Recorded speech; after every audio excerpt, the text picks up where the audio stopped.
So Jay is right next to me, and for those of you who haven't read the bios of our speakers, I'm not going to read through every single one of them, but Jay is the chairperson of the Global Alliance for Improved Nutrition GAIN, a global foundation based in Geneva that is committed to addressing nutrition facing 2 billion people in the world.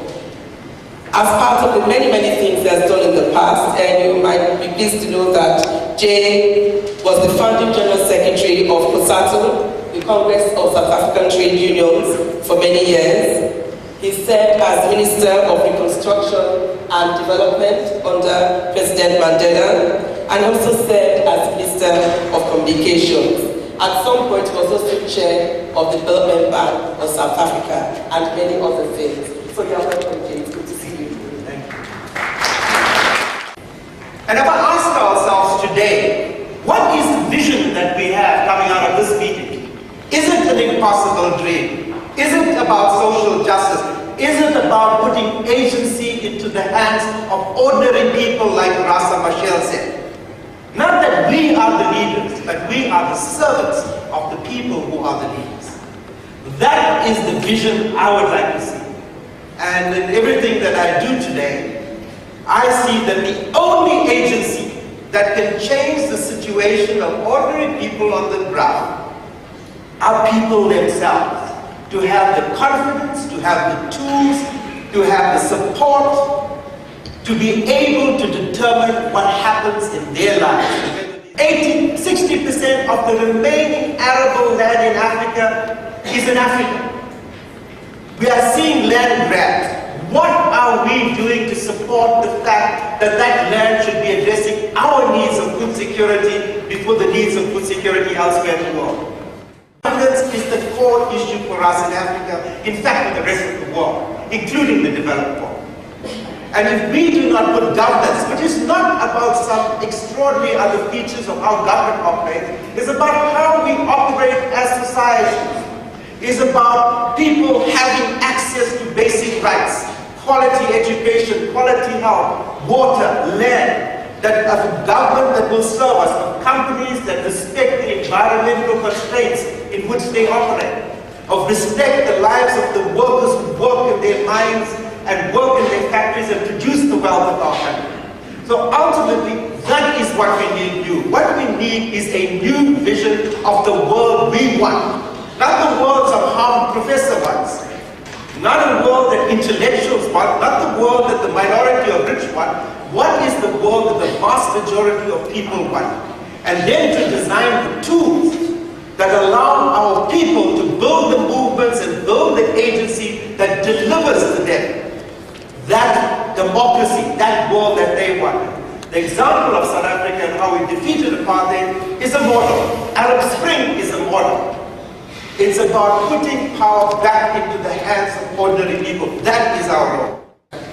Do you have a vision for an African-owned agenda for philanthropy in light of all the issues that you shared with us?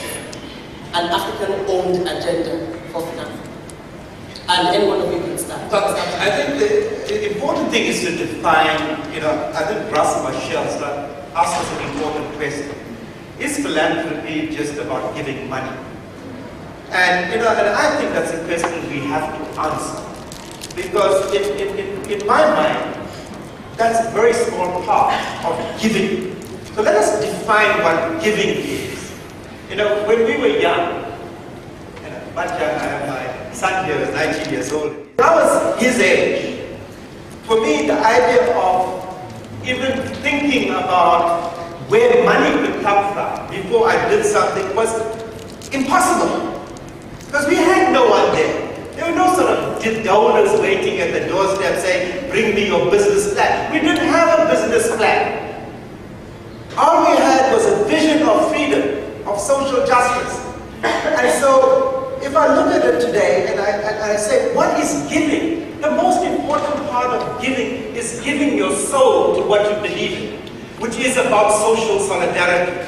That I want to participate in helping my people, my community, in organizing themselves so that they can have the confidence to fight for the issues that they believe is important.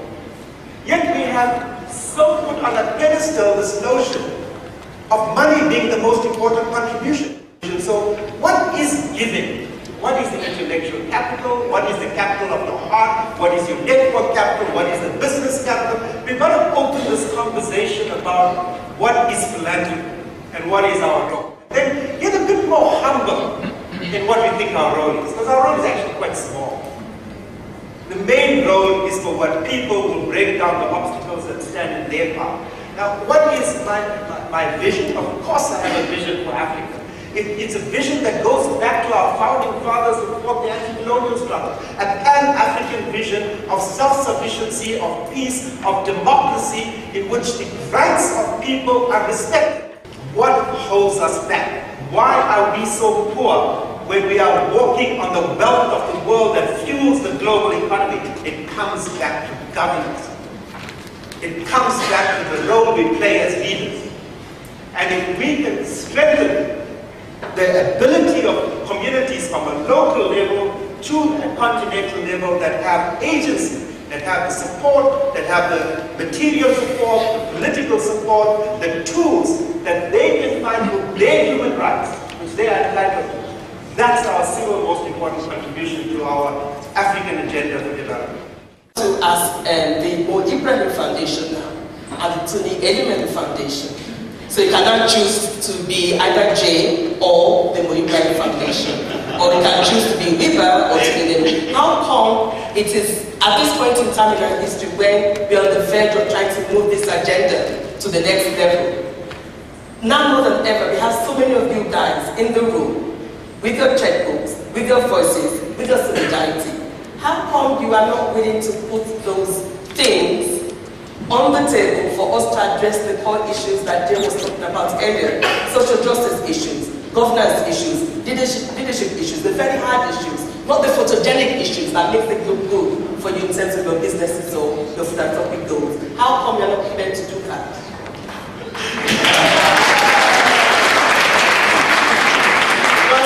Can I speak as Jay? First of all, I think that a lot of organizations on the ground are spending so much time looking at what the donors need that they forget that they're actually representing people on the ground. And that social distance has grown. It's grown across civil society. And I think that's a fundamental challenge. Secondly, if I'm starting to look at the layers of which philanthropic foundations, particularly global ones, have started to layer what they see as outcomes, very much linked to what they call, in scientific terms, evidence-based funding. And they've created a set of criteria and indicators that are so complex that it requires you to have an MBA to answer the indicators there. So often, I feel in some of these conversations, I feel like a laboratory rat.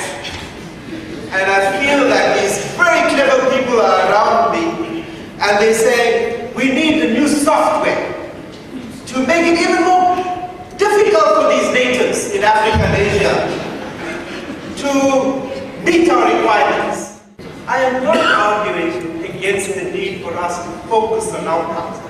What is the most important feedback we need? Is the feedback from people who are the constituency or the beneficiaries saying, and we have the technology to do that. I think you, madam, are doing a fantastic job. And what you have done has enabled me to achieve so much in my life. I want this idea of feedback to go back to the constituencies we claim to serve. And that's the new conversation that we now need with donors. Now we need to change that conversation with these foundations and then say, why is it that African philanthropists are scared to fund issues that seem to challenge government? And I've had it here in South Africa. People that I have been in the trenches with, that are incredibly wealthy today, saying, Jay, we've done our role. You can't expect us to challenge government when they are the very people that we have to do business with.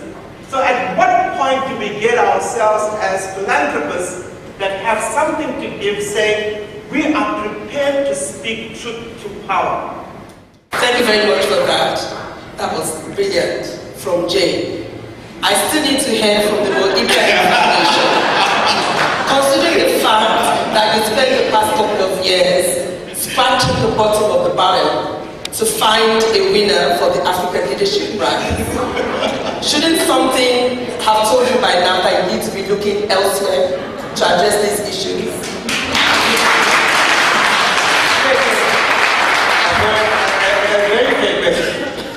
Now, there are many foundations, and foundations set themselves up to achieve a specific mandate. And let's get rid of this idea that foundations are somehow accountable to ourselves. Foundations are usually set up by people who have acquired and made, in either legitimate or illegitimate ways, a huge amount of money. So, if one goes back to this is what Mo Ibrahim did. He decided to set up a foundation to focus on governance, because he identified governance as central to the work around why we remain poor in Africa. And the most important tool of that is something called an index. It's 88 indicators of how we will measure the quality of life that our people as citizens of Africa face. It was never intended that this will become the main part of the Mo Ibrahim, but that's what's talked about, mainly. Idea is that we have to choose from a small pool of leaders, 2 or 3 leaders that leave every year power in Africa. It's not from 54 countries. And to have 3 leaders in the last 6 years chosen, I must say, is one of the remarkable achievements of Africa. Because if I had to offer an equivalent price in Europe, I bet you we would not have had 1 leader in the last 5 years in Europe or North America. Not just for service in government, but for extraordinary service in promoting social cohesion. So don't undersell ourselves as well as Africa. That's what the founder, Mo Ibrahim, decided. His job is going to be focusing on a particular area. And I completely agree with that. And he is perfectly entitled to it. There are other foundations, like your foundation and other foundations in Africa that are doing other things.